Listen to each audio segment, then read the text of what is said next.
Shuka Uvacha Shri Shuka Uvacha Iti Saha Vidurena Vishvamurter Iti Saha Vidurena Vishvamurter Guna Kataya Sudaya Plavitor Tapa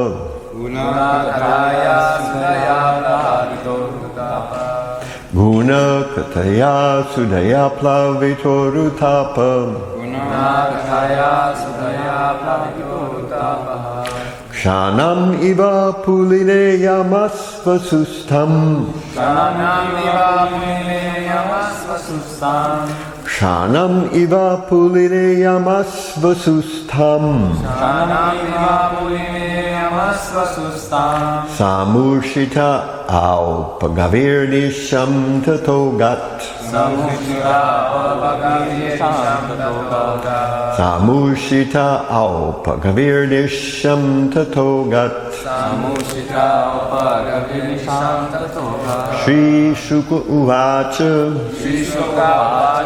Iti Saha Vidurena Vishvamurter Guna Kataya Sudaya Plavitor Tapa Shanam Iva Puline Namasvasustam Samushita Aupagavarnisham Tatogat Shri Shuka Uvacha Iti Saha Vidurena Vishvamurter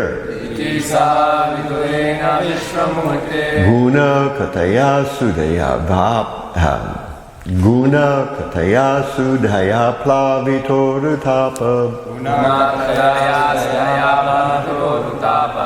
Shanam Iva Puline Yamasvasustam Samushita Aupagavir Nisham Tatogat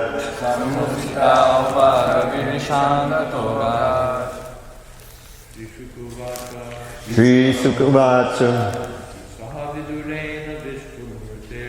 Isa Vidurena Vishvamurter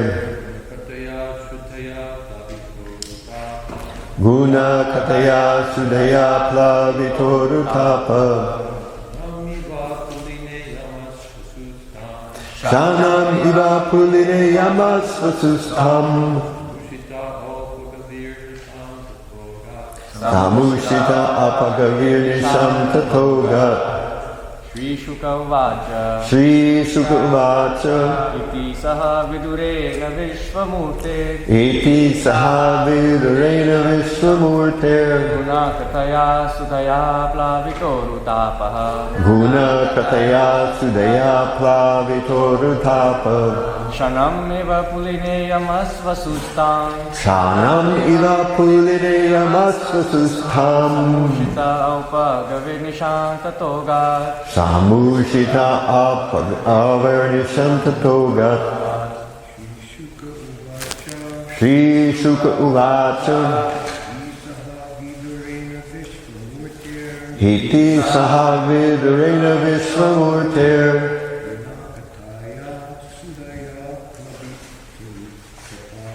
Guna Kataya Sudaya Plavitor Tapa Shanam Iva Puline Yamasvasustam Samushita Aupagavir Nisham Tatogat.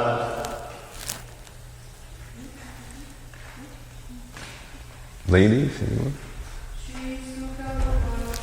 Shri Sukha Uvacha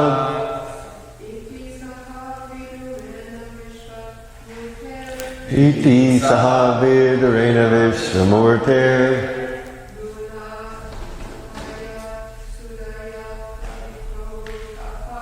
Guna Kataya Sudaya Plavitor Tapa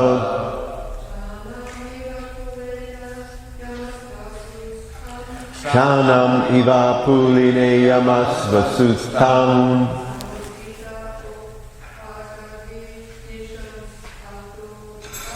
Samushitau alpagavirnisham tatogat.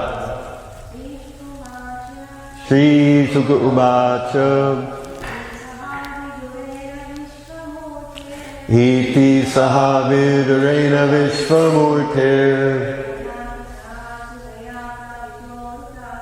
Guna kataya sudaya plavitorutapa. Shanam iva pulineyamasvasustam. Samushita alpagavirnisham tatogat. Shri Sukha Uvacha.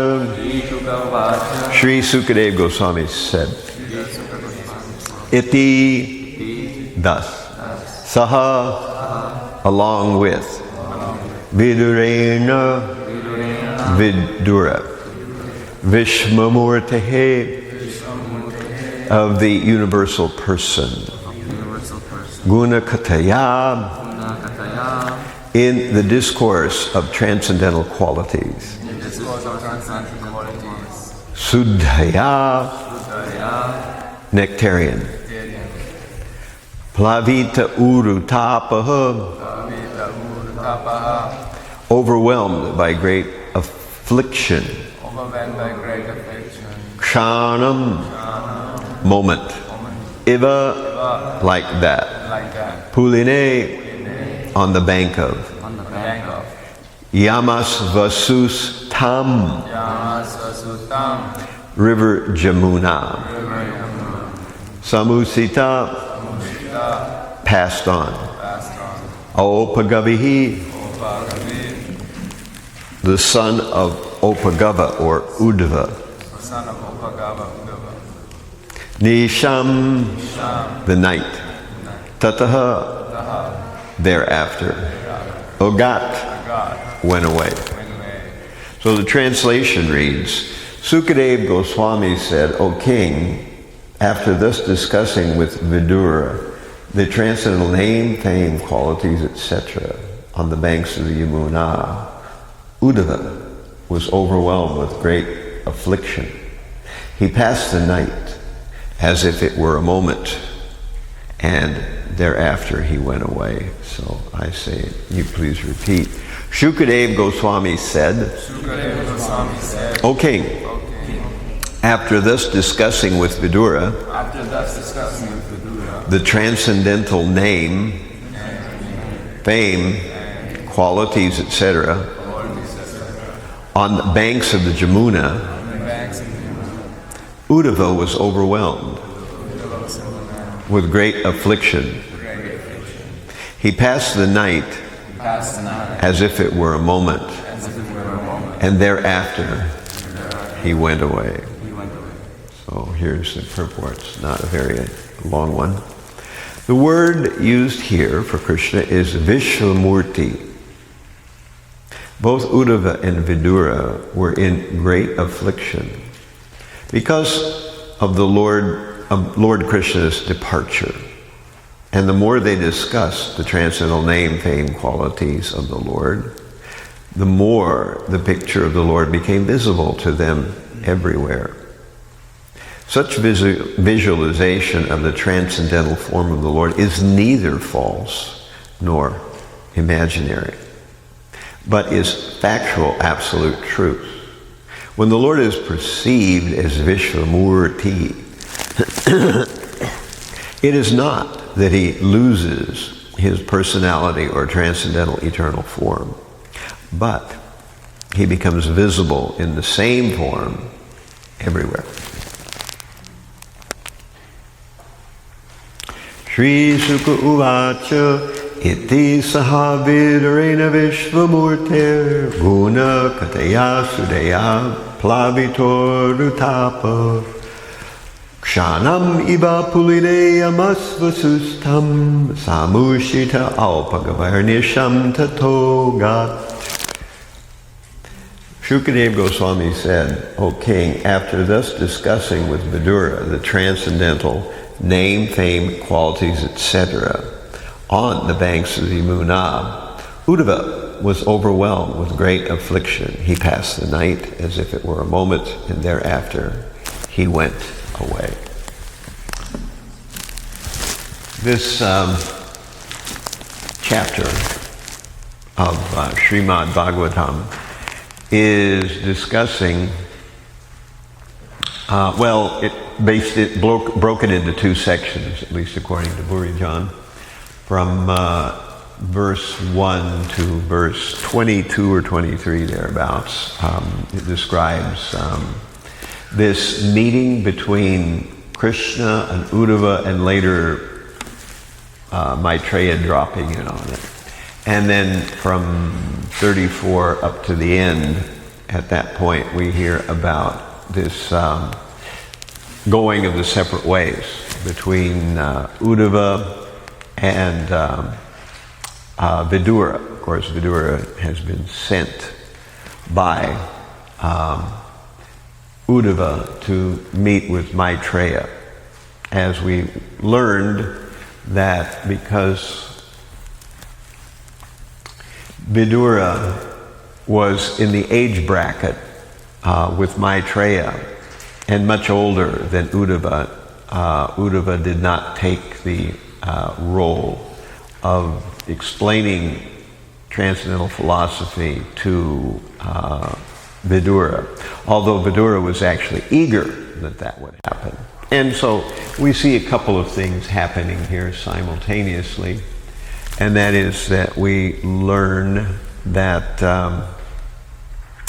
spiritual progress may not be necessarily hinging on any social position or one's age in life. Sometimes people who are advanced in years have very little spiritual knowledge, and sometimes people who are very young already have a great spiritual wealth of wisdom. So, nevertheless, we see on the other side of the coin that a particular social etiquette is being observed here, and that is that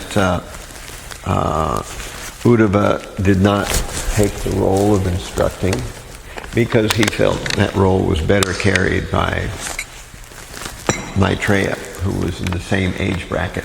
And we hear that Maitreya was an impersonalist, but one thing I always try to point out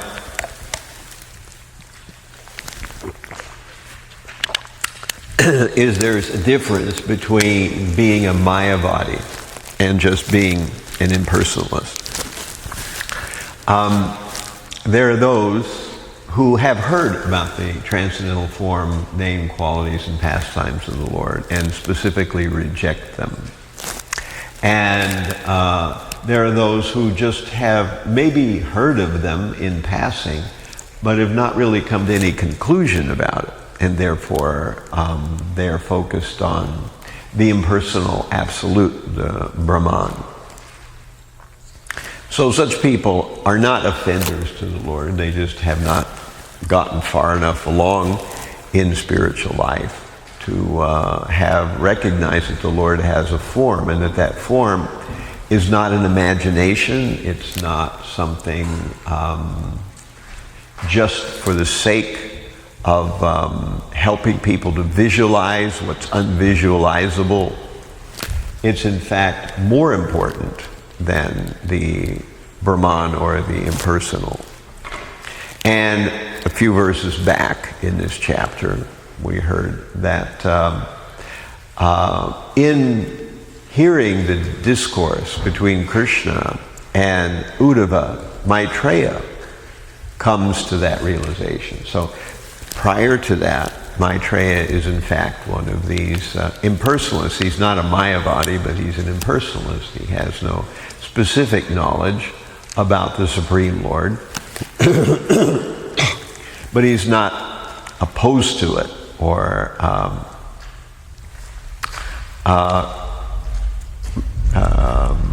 antagonistic to it.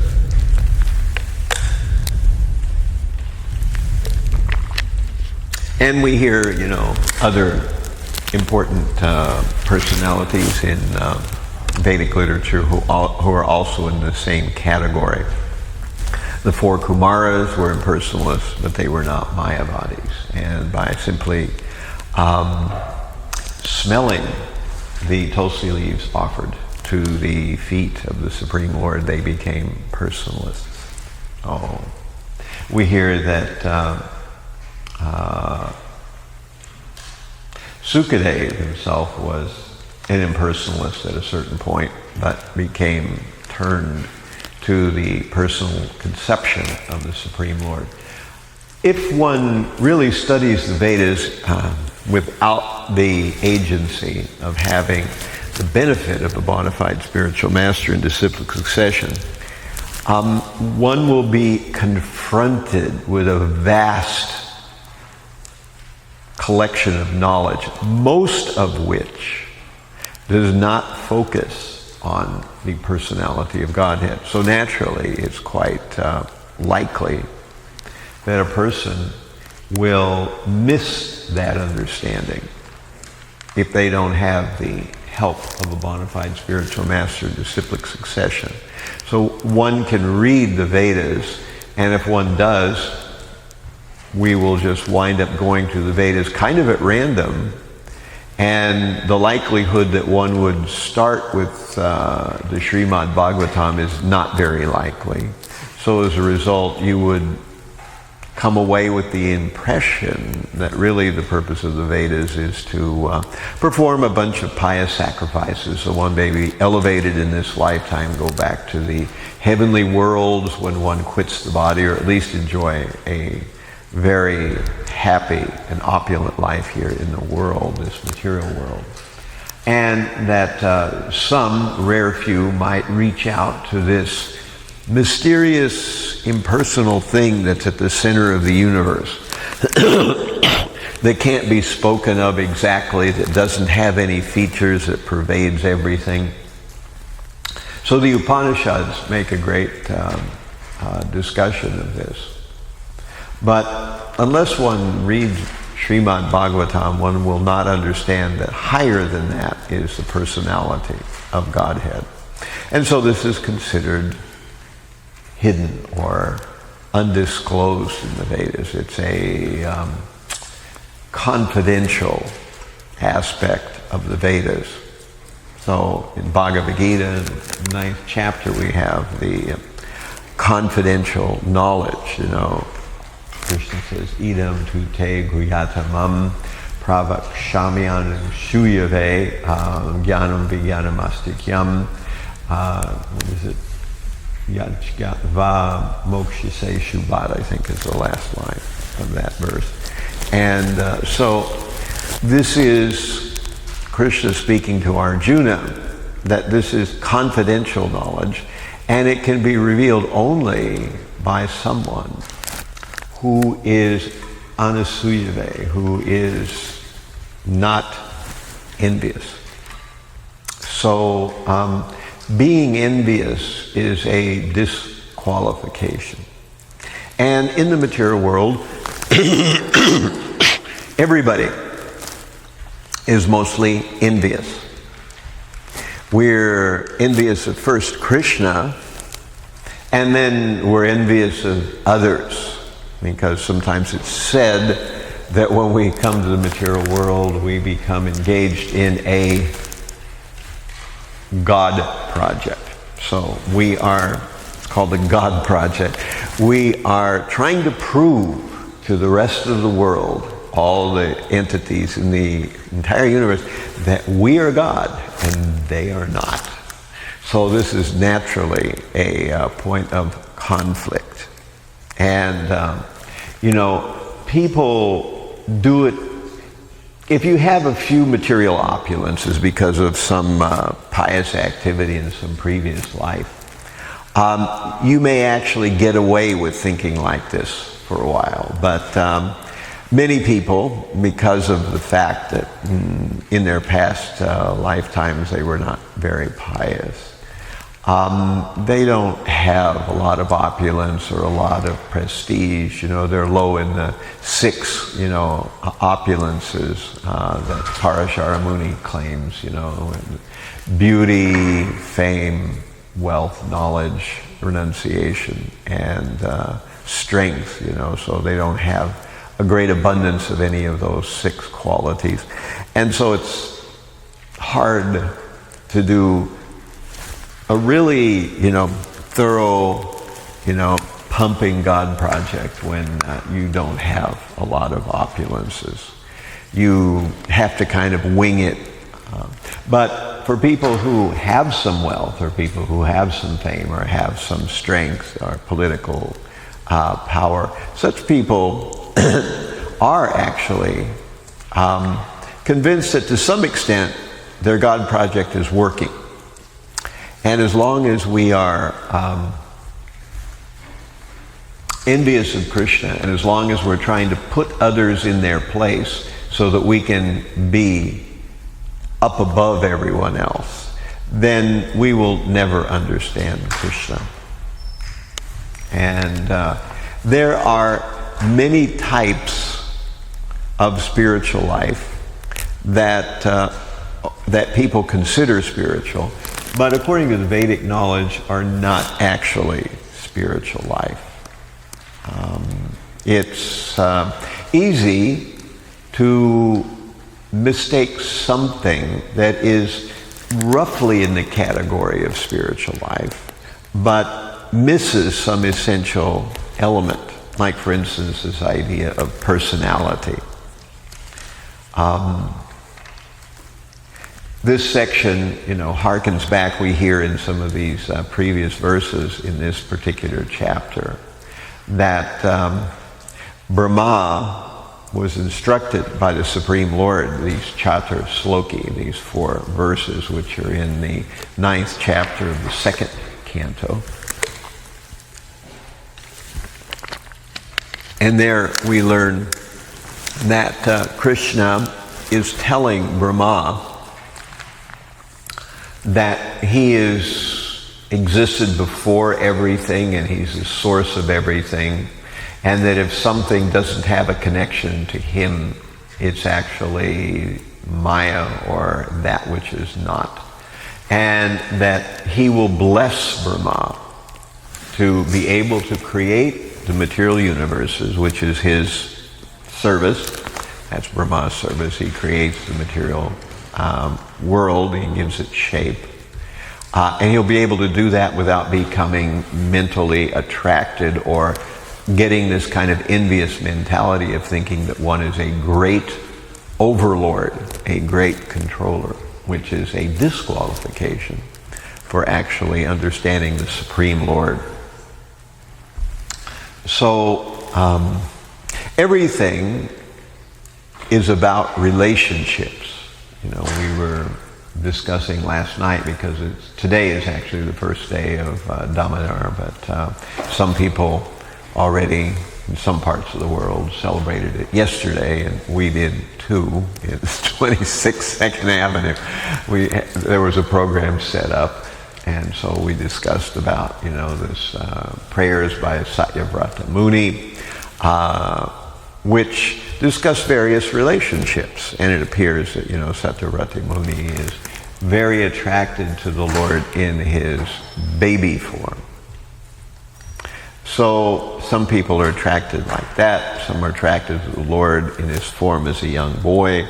Some are attracted as servants. Some are attracted as friends. The gopis are attracted as lovers. So all we have ever known in this material life, even in this particular one that we remember, what to speak of many gone by, all we have ever known is relationships. Because being in a particular place, or being around a certain group of people or a certain type of people, creates kind of a bubble in and of itself. If we associate with people who have very gross qualities, who are very attracted by sex life and about attracted by intoxication and things like that. Our life will have a certain flavor to it. The relationships will have a certain quality to them. And it won't be a good quality. There'll be kind of a nastiness to it. And we see that. You know, if you go to Manhattan, 42nd Street, or one of these other places, lower Manhattan, where there are a lot of bars, you just go into the bars and what do you see there? You know, you see nasty things there. You look on the floor and you see stains and you wonder, is it poop? Is it puke? Is it, snot? What is it? It's some gross substance that was dropped there in some way or another. And things smell bad. People deal with each other harshly. There is a very serious mood of trying to objectivize or to get one over on someone else. You know, there is this, very nasty kind of interaction there. But if you come to a temple, you see flowers, you smell nice things, things are clean, you hear about edifying things, and of course, in the temple, everyone might not be of the most pure in their spiritual intent. However, there is a lot of information, and we learn how to fake it to some extent, how to at least engage in relationships with others in a way that we don't cause them distress, at least not much of it, we hope. And so relationships have a lot to do with association, and if we're a good kind of association, we will have nice relationships. And if we're in a rough association, then we ourselves will be constantly on guard and constantly engaged in our God project, trying to spar with those people in our immediate circle. So, in this chapter, we're going to learn there's some mysteries. The Supreme Lord and his pastimes are always mysterious. We hear this theme throughout this chapter. Why is Krishna doing away with the Yadu dynasty? Satyaki makes an insult to Kritavarman that turns into a brawl, which essentially annihilates the entire Yadu dynasty. Why does Krishna come to the earth? And he, as we heard earlier, associates with gopis or with wives. Why does he ask questions from Uddava when obviously he knows everything? Why does he act like a human being when there's no need to? Why does he engage in what appears to be fruitive work when actually he already owns everything and there's no need for it? Seems mysterious, and there's no way around it. The Supreme Lord is mysterious. But we can learn a little bit more about some of these things and see that the Supreme Lord acts in human society as if he was just one of us. And he likes to do that. Although sometimes he pops out of his role as just one of us and lifts a mountain here and there or something like that. And does a few of those kind of things that most of us would find a little on the difficult side, even with the right software. So we would have to try to recognize this mysterious thing in these pastimes of Krishna. We hear in Chaitanya Charitamrita that Krishna comes to the material world for internal and for external reasons. And the external reasons are so that he can display his pastimes and hopefully attract a few people who would then want to follow him and go back home, back to Godhead, which is the case here with Uddava. Krishna affirms that Uddava is going back home after this lifetime. And his other reason for coming here is for enjoying his own pastimes, or doing things that are things that he wants to do. He does them in the material world. So this is why we look at Krishna's pastimes, and some things are very easy to understand. Other things make no sense at all. They're very unusual. The killing of the Yadu dynasty. And what to speak of killing the Yadus? And they died during a drunken brawl. How does that look? You know, it's certainly not the best PR in the world for the Supreme Personality of Godhead and his family, you know. But nonetheless, this is the way it happened. And sometimes, you know, the Supreme Lord actually plays up these kinds of mysterious events, or even appears to create the aura that something is drastically wrong, you know, either with him or with his family or something else. And so these things are carefully studied by the acharyas, you know. It was a long time in my progress in Krishna consciousness before I even came across the idea of these pastimes that actually promote illusion in some way.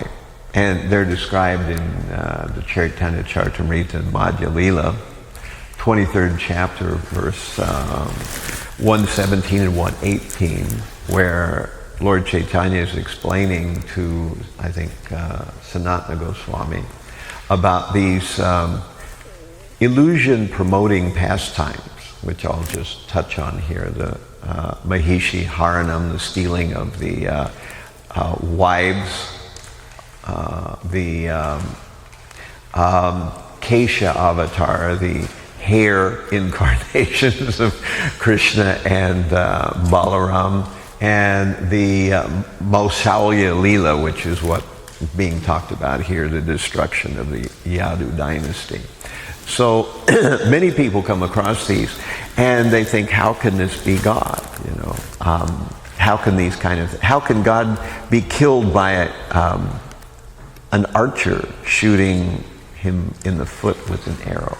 How did Krishna's wives get stolen by some dacoits? You know, how did the Yadu dynasty die after an argument during a drunken brawl? You know, these things promote the wrong understanding or the wrong idea, unless, of course, one hears from the acharyas. And when you understand it in the proper context, you can see that these things are actually quite interesting. And the Supreme Lord is a good playwright. He comes up with some interesting stuff. There's nothing dull or programmatic, no filler in Krishna's pastimes. It's all very mysterious and interesting things. And as is explained, you know, by Bhishma Dev, that no one can understand the pastimes of Krishna completely, but we can certainly understand some of the more unusual things if we are in the association of devotees, in the right association, the right mood, and struggling ourselves to continue our progress in Krishna consciousness. So I want to leave some time for questions and back and forth. Any questions or comments about what we've discussed so far? Any corrections, Jayadvaita Swami?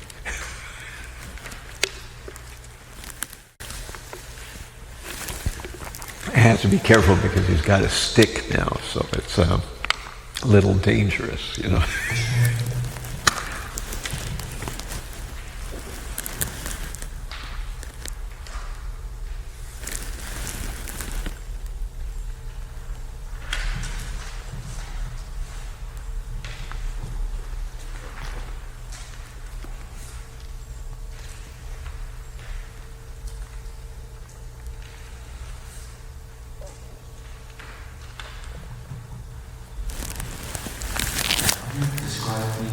difference between the Mayavadis and the impersonalists one more time?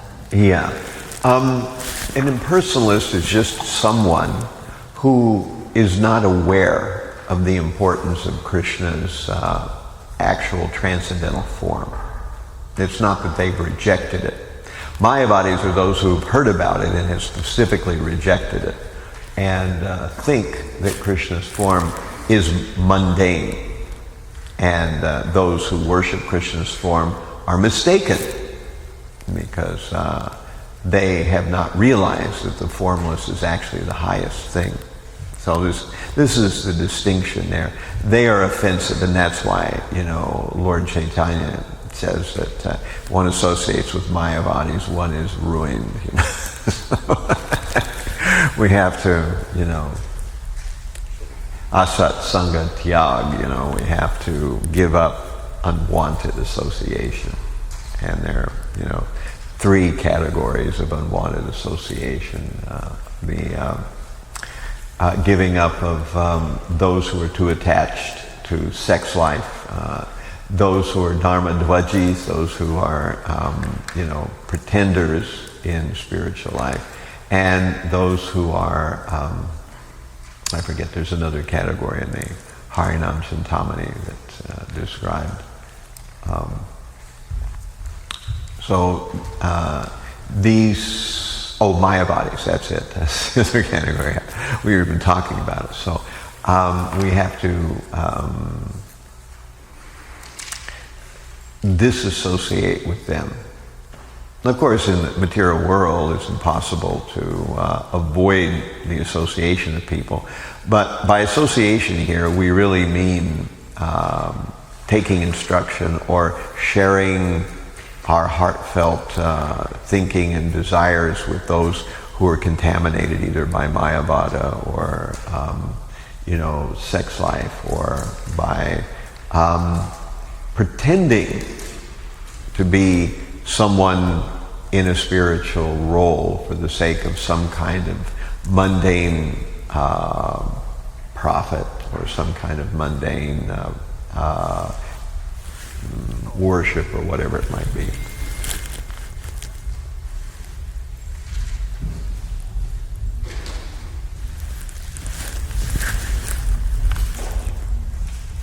It's interesting, really, that the Supreme Lord can be addressed with contradictions. And we see this as a common thing that's in the Vedas in many places. The Supreme Lord walks, but he does not walk.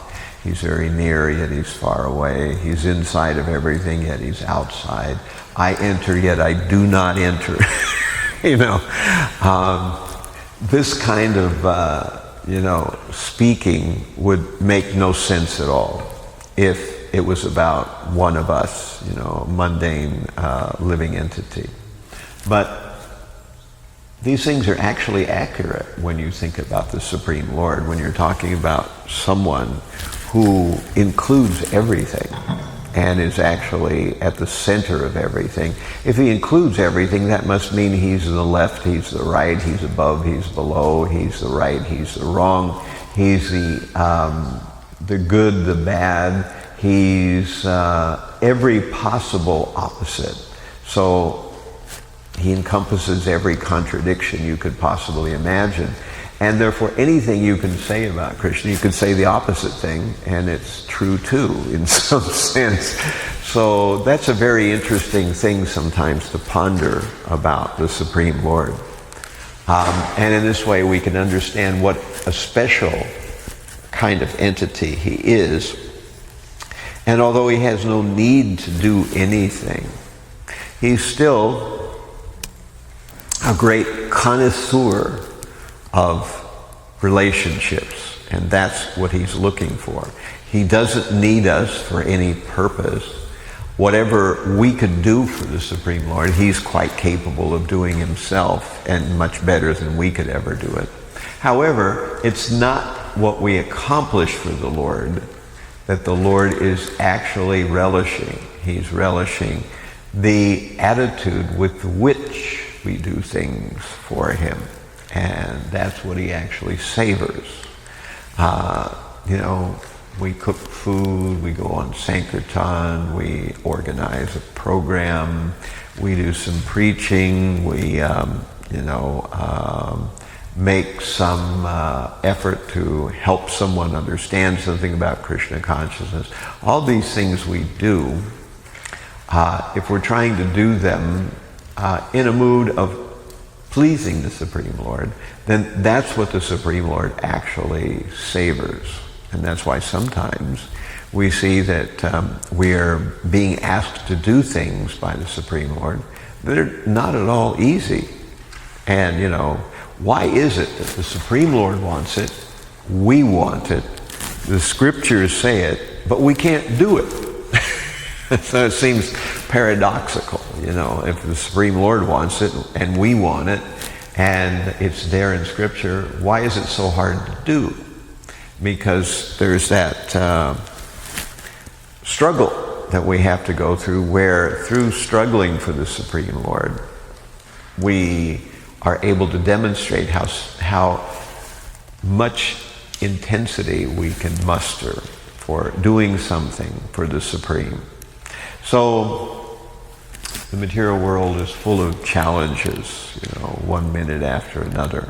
That's the nice thing about the material world, that whatever you're suffering with today, it'll be gone tomorrow, but there'll be something new, some new form of struggle or some new form of suffering that you'll have to contend with. So it's just the way that it is, and through these difficulties that we overcome, we give Krishna something to savor in the relationship. And again, it all boils down to relationships, We are not interested in getting on a giant diving board and diving into that old Brahma Jyoti and just merging out there. It's not really, something that's attractive. Even before I came to Krishna consciousness, there was something a little terrifying about it, that you depersonalize into something. It's just a little creepy. If you had a machine, over in the corner, it said, when you go into this machine, you will depersonalize into the Supreme. I won't even charge you any money. All you have to do is go into the machine. I think a lot of people have second thoughts about it. Yet this idea of trying to merge into the effulgence is, eulogized and lauded and touted from the rooftops by various Mayavadi groups. Some of them are very, strong in their, pushing it forward. But it's not really spiritual life. We need a relationship, and a relationship with the Supreme. And if we're going to have a relationship with the Supreme, it's going to be mysterious. Because you're not going to be able to second guess Krishna in no time, in no way. And so your life will never be predictable. So it's 9 up now, unless there's a final question. We will put the cap on it here. Thank you for your kind attention. All glories to Srimad Bhagavatam, all glories to the Vaishnava devotees of the Lord. Hare Krishna.